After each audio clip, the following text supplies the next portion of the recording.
Actually, Kadamba Transport Corporation Limited, every year during the period of Ashadhi Kartiki त्यांना आम्ही buses operate करता to Pandharpur.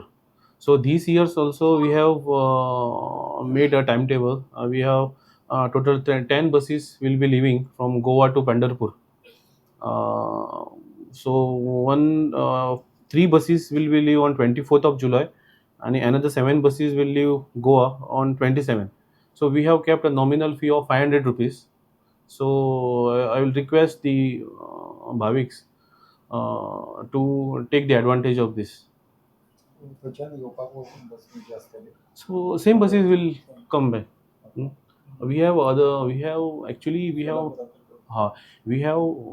normal interstate routes. Panji Solapur, Panji Akkolkot.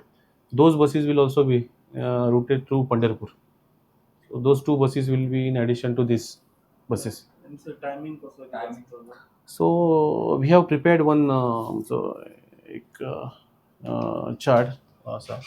सो आम्ही तो फेसबुकार आमचो आसतलो, बस स्टँड्स आसतलो, ग्रुप्स आसतले फेसबूक, हे वॉट्सॅप ग्रुप्स, तेजेर आमी वायडर पब्लिसिटी खातीर हे केला सगळ्यांक बरं.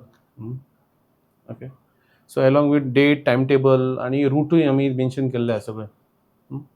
चार्जीस कशे कितें आसतले? चार्जीस आमी फ्लॅट 500 रुपया दवरला, 500 रुपीज गोवा टू. ना ना तशें कांय ना. तेजेर कंडक्टरूय आसतलो विथ कंडक्टर. हय. सो कंडक्टर तुमी चडले जाल्यार कंडक्टर वील डायरेक्टली टिकेट दितलो. सो ही बसीस आसतली सगळे? ना ना, हे आमचे सेमी लक्झरी बसीस, डिझल व्हडले 50 सिटर 54 सिटर बसीस आसतले.